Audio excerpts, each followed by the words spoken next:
Hey girl, my name is Anel. Welcome to the Brave in Her podcast, where we inspire, empower, and motivate by sharing our stories of bravery. I strongly believe that by sharing our stories, we open ourselves to healing, but also serve to give hope and inspiration to those who are dealing with a tough situation. We will talk about all topics under the sun. Now let's hear your stories of bravery. Hey girl, this is part 2 of Michelle's journey through infertility.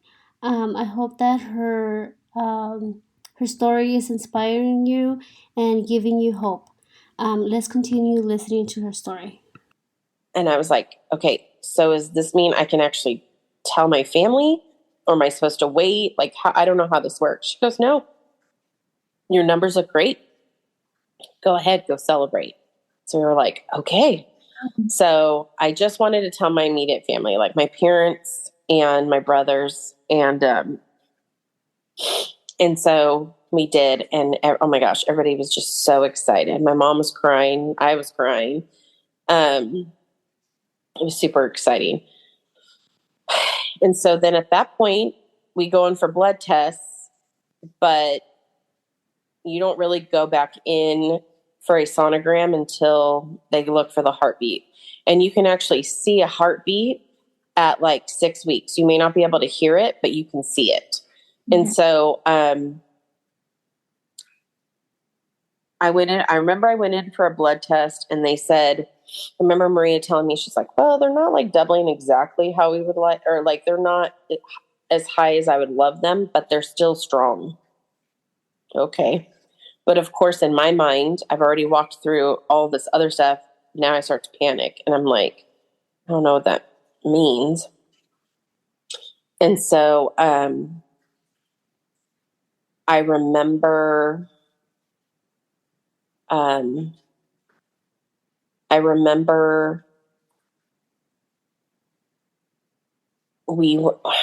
on. I remember it was like a week before, no, 2 weeks. It's probably 2 weeks before we were going to go in to hear the heartbeat. And I remember I woke up in the middle of the night. Mind you, my husband was gone because at the time we were youth pastoring. So I couldn't go up to camp with the kids. So he went, but I was by myself. And I started having like horrible cramping, which I thought was like period cramps, but I don't know. I didn't know what a contraction felt like because I never had them. At this stage, you were how many weeks pregnant? So if you do in vitro, you're a little bit ahead of normal people because they do so much like in the lab. Right. So it's probably like 10 to 12, I think. Oh, okay. Probably more like 10. I don't even know. It was so long ago. I feel like the very first time, like I remember the most important things, but like I think minor details, like I don't really remember because it was a lot. But you were well in almost at the 3-month mark or the first trimester mark. Yeah, I would say like, or just like under, like we were just like under it. And it kept me up almost the entire night. And so I woke up the next morning and I had like some spotting, but it wasn't like anything major. And I remember the doctor saying, oh, you might have some spotting. Like that's normal, especially like whenever the baby's trying to like attach to the uterine wall, all the stuff. So I was like, okay. So I remember calling Andrew and I was like, hey, like I've been up all night. I don't know. My mom's going to take me to the doctor. So I went in that day. And he hooked me up to the monitor and he goes, do you see that on the screen? And I go, yeah. And he goes, yeah, you're contracting. And I was like, well, it's very painful. Do you have something to stop it? That's terrible. I'm like, and in my mind, I'm thinking, I can't even imagine what having contractions that dilated at 10 is going to feel like. But so he did. So he gave me something. There was something that they could stop. So then by the time I got home, I was able to rest. My mom stayed with me, and they went away. So then I thought, okay, like it's all fine. But I also felt like in my mind, I'm like, well, if this is like what pregnancy is like, this is a breeze. Cause like I wasn't sick or anything. Like I didn't feel like super sick and you always hear these like horror stories, like everybody's super sick and tired. I mean, I was tired, but I wasn't like super sick or anything. But I was like, well, maybe it's just not how my pregnancy is going to go. I don't know. But it got closer and closer to the time we were going to go in. And it was finally like to see, hear the heartbeat, to do all of the things, to measure and all of that. And I don't know what it was, but like I was so quiet like that morning. Before we were going in, my mom was going to come too. And Andrew was like, what's wrong? And I'm like, I don't know. Something just doesn't seem right. I don't know what it is, but something doesn't seem right. But I said, I don't know. Maybe I'm just trying to set myself up for possible disappointment because I've been disappointed before. And if it's better, that's great. But I don't know. He's like, well, let's go see. And so we get there and sure enough, they like hook me up and they're looking and looking. And I can just tell, I can see him. I can see the doctor starting to panic as he's like looking. He's like, I don't know. Sometimes like where the baby's placed, I think he was trying to make me feel better. And he's like, there's no heartbeat. And it was like, at that point, I don't think I heard anything else after that. I know he was talking to Andrew and my mom was asking questions, but I completely like checked out. And I remember just laying on that table and like just tears kind of started to come out. And I was just like, I don't even know what to do. I felt like in one phrase, there's no heartbeat. It was like my dream again has just completely gotten like pulled away, like everything. It was like the carrot kind of like dangling there and then just it was taken away. And so we get out to the car and wouldn't you know it, our battery's dead. And we're parked inside a parking structure. I'm like, this could not be a worse day. So here we are sitting in the parking structure after getting all this news, waiting for a tow truck to come and jump the car. It's terrible. We finally get home and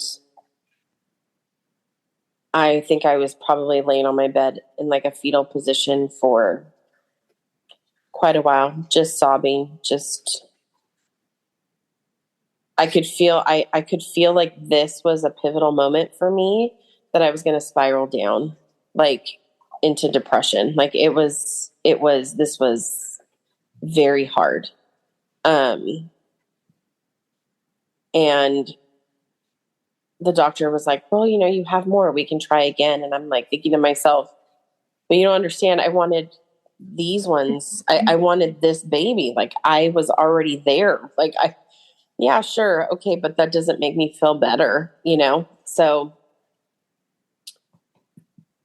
I did. I remember I kind of like pulled myself away. I cried all the time. Plus the trauma of like going through a miscarriage. Like,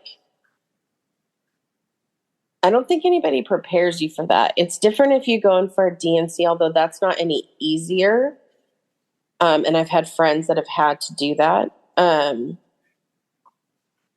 But the trauma of just bleeding and you see parts, like big chunks of things, like, you know what I mean? And you're just like, I don't even know how to reconcile this. Like, I don't even know.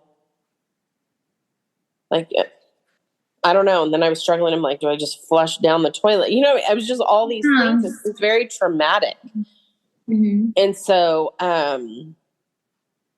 yeah. And so it was a very, very hard time. I was struggling to put one foot in front of the other. I was still teaching at the time. So like, the heck am I supposed to like teach kids and deal with this? I mean, I finally had to like learn how to compartmentalize things where I would go work, teach, and do what I needed to do. And then I would come home and just cry. Um, That must have been really, really hard. Like, how do you just go on with your day knowing that, you're going through so much pain, emotional pain? well, luckily, I mean, one small blessing was we had planned, I was on Christmas break right when this happened for teaching. So at least had like a week and a half to 2 weeks to kind of like deal with some stuff. Like it wasn't like I had to go back the next day. Okay. So in that sense, but I was not okay by the time I was still not okay by the time I had to go back to work. So it was very hard. And my students knew what was going on to a degree. And oh my gosh, they were just the cutest. Like, just, are you okay, Mrs. Shubin? Like, or some of them would just stand there and cry because they were so invested in it too. Um, yeah. So it was a very hard time. I didn't talk about it at first. Because the, it's almost like there's this unspoken shame behind it, like because you feel like a failure, like I could have done something to fix it, or what did I do wrong? And I want women to hear this. There's nothing that you can do besides what you're doing to protect that baby. Is if you're taking care of yourself and eating and all the things, you're doing exactly what you're supposed to do. So like there is no guilt and shame behind, but our human side so badly wants that explanation as to like why. What happened? What did I do wrong? Did I not take the medication like I was supposed to? Did I not, did I not get enough rest one day? Did I not, your mind goes to all the very hard places. So anyway, at this point I was like really struggling. Wasn't even really sure like what to do. I didn't know how to process through this. Andrew's having a hard time, but he's trying to be strong for me. Our marriage has been like rocked in a way because it's just hard for couples to go through. It really is. Men feel like a failure because they want to give their wife the desire of having children, all that. When they feel like they can't provide that, they go through a lot of shame and guilt. And so I knew both of us were like really struggling. We didn't really know what to do at the time. I think we knew one older couple that went through in vitro, but they had two sets of twins. So but they at least understood the journey. And so luckily I taught with her at the time. And so she was a great encouragement for me. But then I heard of this ministry that was actually birthed out of Saddleback. It was called Empty Arms Ministry. And so basically what it was it's for any parents that are going through infertility, miscarriage, or infant loss. And so we looked for one in our area, and because God is the master orchestrator, it actually, the couple that was leading it was cousins of some good friends of mine that I had grown up with. So I knew of her. I didn't know her husband until after we met them in the class. But they had lost their son after 2 hours after she had given birth to him. So he was full term. Wow. So out of their pain, they started leading a group. And then the other couple that was with us, they lost their twin girls at 19 weeks. And she had to go through delivering them and everything. And then there was us who, were walking through infertility and now our first loss and now have no idea like how to navigate through this. So that class with just the 6 of us was so healing. And I remember this one exercise that we had to do, and it was like towards the end, it was like the last week, and we had to write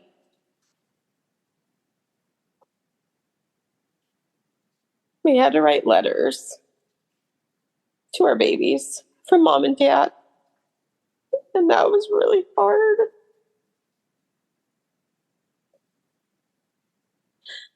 Because you really start to think like, what would they have looked like? And what would their laughs sound like? What toys would they like to play? And you just knew you wouldn't get to see them on this side of heaven, Yeah. And so we did. We wrote our letters, but there was healing in it too. Just because it was like for the first time in a way, just like kind of like talking to them.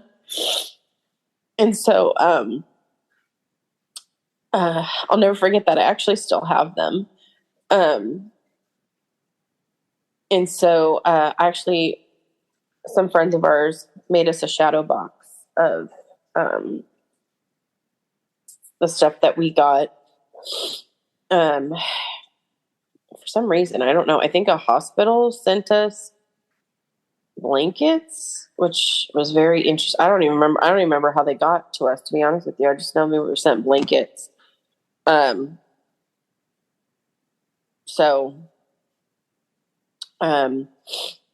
then we found out that there's this thing they do every year. It's called the OC Walk to Remember. And you basically walk in honor of your children. And so we used to do that almost every year. And the first year was really hard. Like it was really hard. Because it was like right after we finished our class. And the first year, just very sobering. And you just see, I think what's so sobering is you see how many couples have been affected by either miscarriage, losing a baby or a child. It's very sobering to see, but yet like so beautiful to see all these parents coming together and to know that all these people standing together all understand each other's pain all at the same time, grieving, a child. Yeah. So then after that, I think it was 6 months from the first time we tried. We tried again. So we were going to do our second round.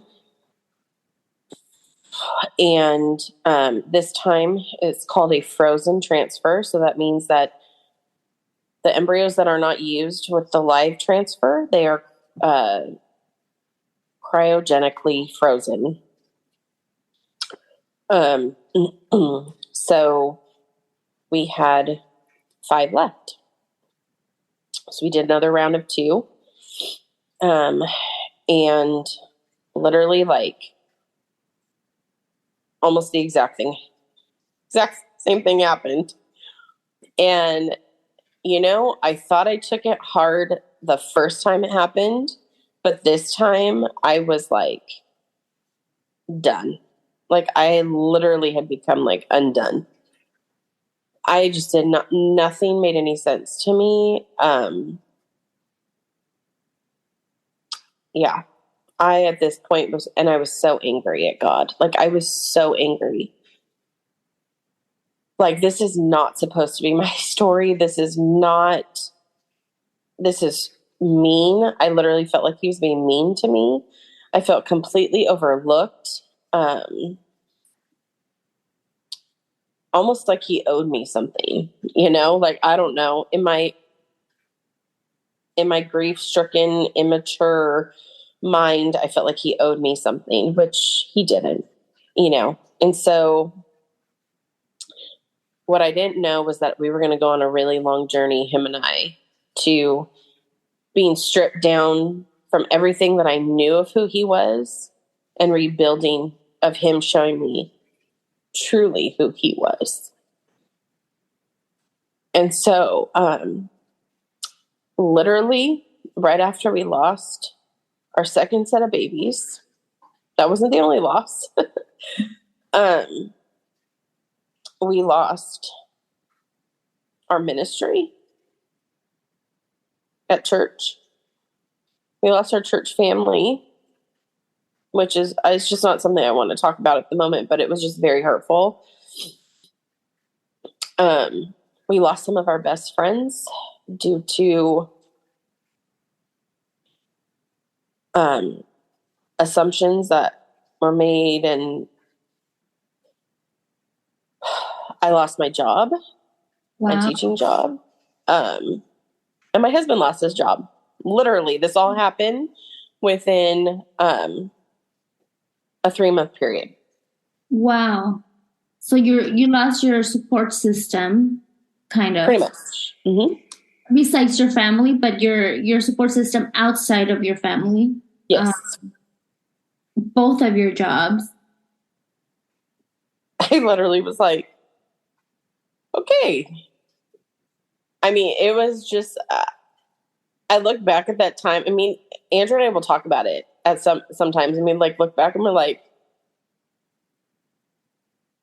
how are we even here? Like, where we're at?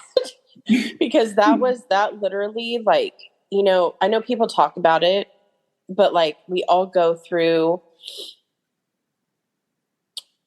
times where our faith is completely shaken, and mine was like shaken to the core.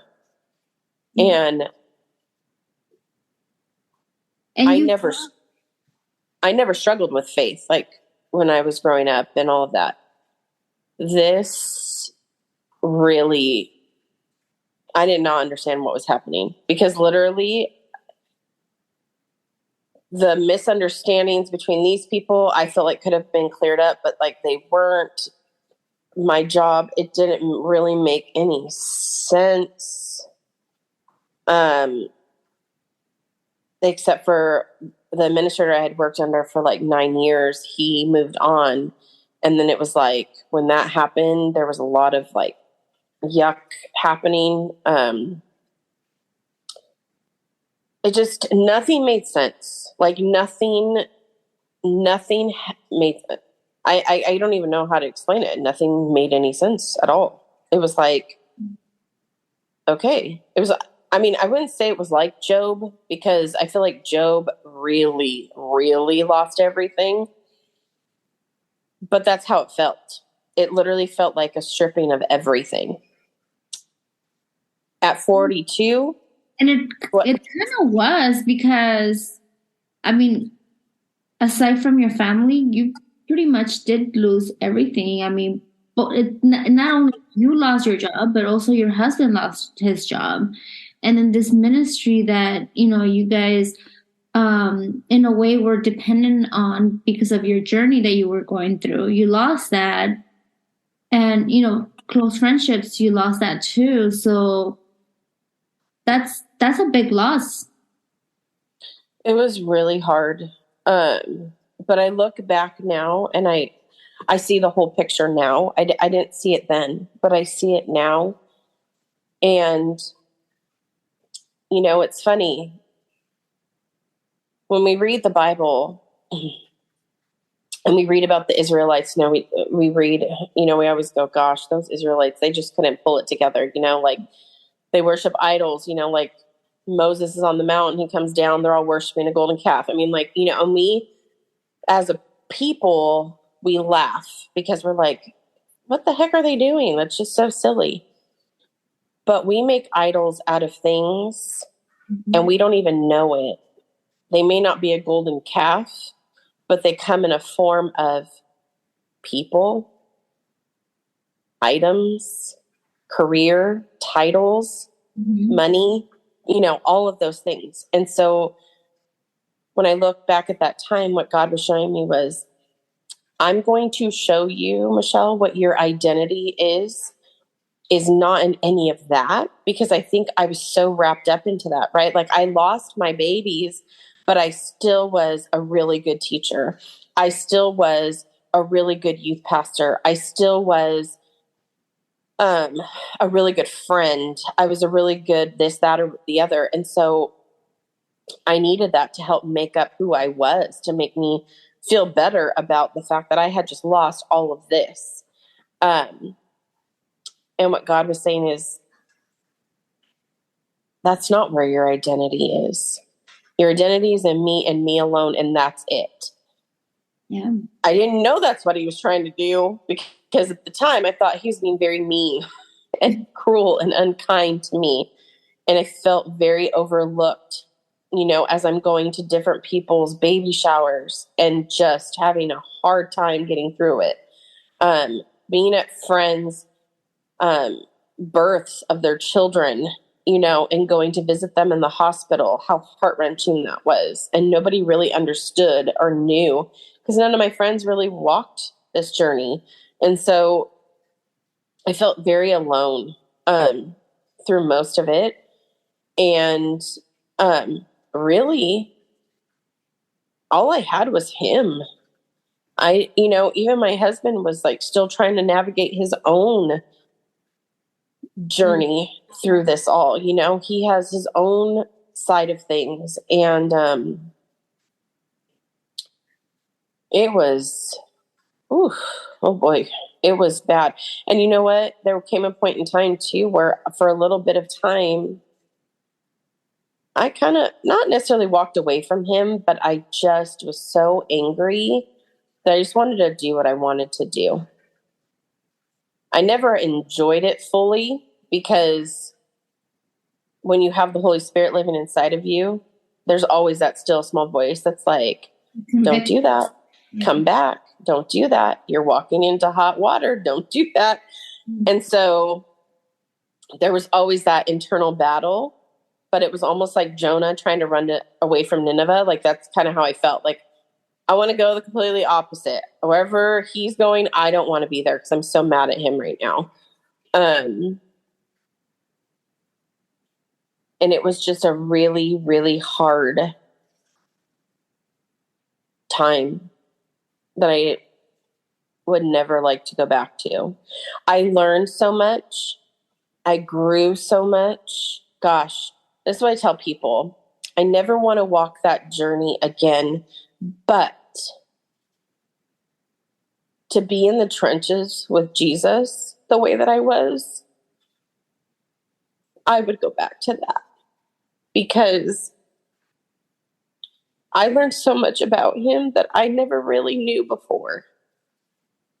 And it's in those times where you literally have nobody and nothing, and you're so lonely in your pain and in your struggle, that it's in those times that he's so real and so like personal. And I remember telling him, Lord,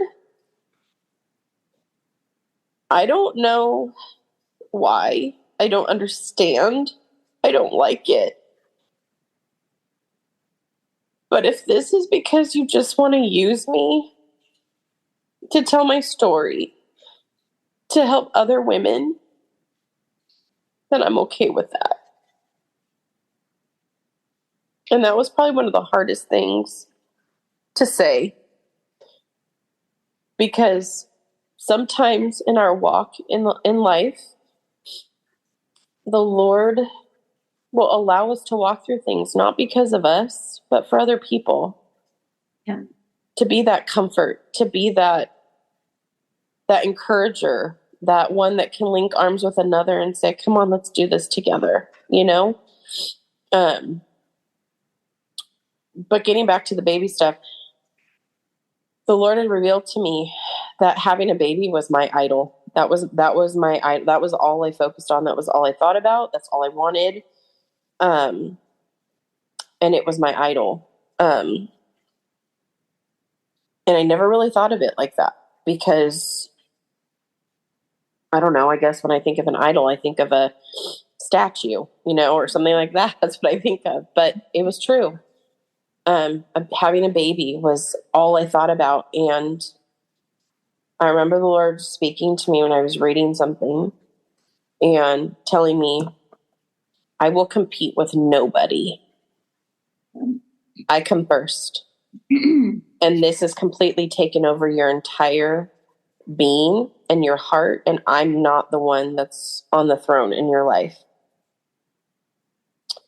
And that was a huge heart check for me because I had no idea. You get so involved in something, you want something so bad.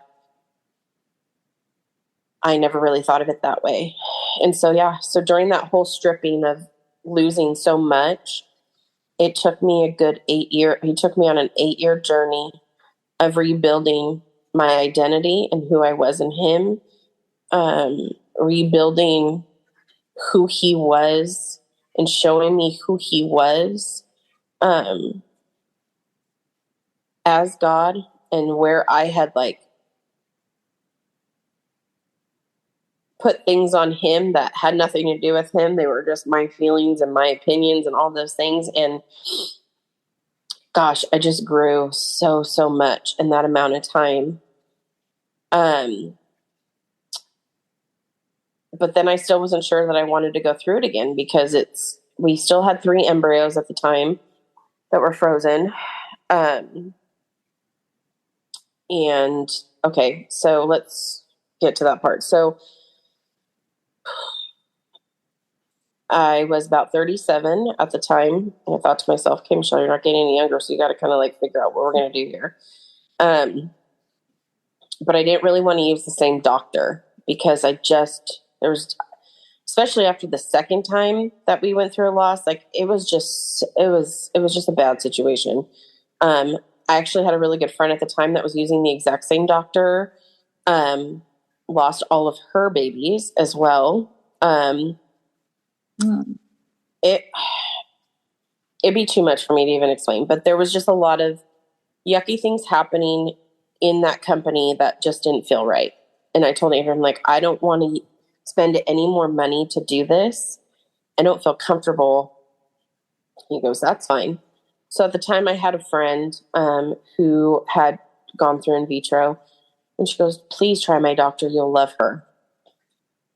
So we went and had a consultation with her, and her name was Dr. Hatch, Dr. Eileen Hatch. And I always thought that was so funny because, she's a for infertility in vitro doctor, and her name is Dr. Hatch. Anyways, and I just fell in love with her after our consultation. She's just amazing. So then you have to go through the whole process of getting your embryos from one lab to the lab that she uses.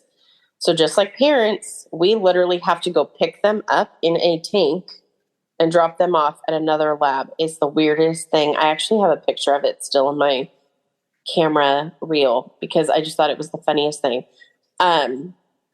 So they give you this big square case, and they have this big tube that they stick your embryos in this cryogenic tank that you have to drive over to the lab. So we had to do all this legal paperwork at one lab, sign them out, and then go check them into another lab. And I even buckled them in the back seat. I don't know. It was just really funny. I try to have fun with it. So, hey, you never know. So we went and got them. Huh? I say, you never know. Safety comes first. See, we were already good parents before we even started. So we go take them to her lab and drop them off. And I cried all the way home because it's really, for me, it felt like I remember telling my husband, it's so weird. They're right here. And I just want to hold them. They're right here in this tank, but I just want to bring them home. Yeah. And so he's like, I know. And so anyway, so we dropped him off. So then we set up to start doing all the shots and everything with her. One thing I thought was interesting, because I had all my file and my paperwork and everything sent from Dr. Potter's office to her, because she's like, I want to look through everything. So she looked through everything. She's like, I really think his medicine protocol was very interesting. And I'm like, what do you mean? And she goes, I don't know. There's a lot of things he did that I wouldn't necessarily do. She's like, I'm not one to really talk ill about another doctor. She's like, I just think it was very inconsistent how he had you on certain hormones. Because when we are implanting embryos, everything has to be literally like perfect. I mean, it has to be like a perfect home. So Thank you so much for listening. I hope this episode inspired you. If you like this podcast, please share on social media and tag me on Instagram @TheBraveandHer. I would love to hear your stories of bravery.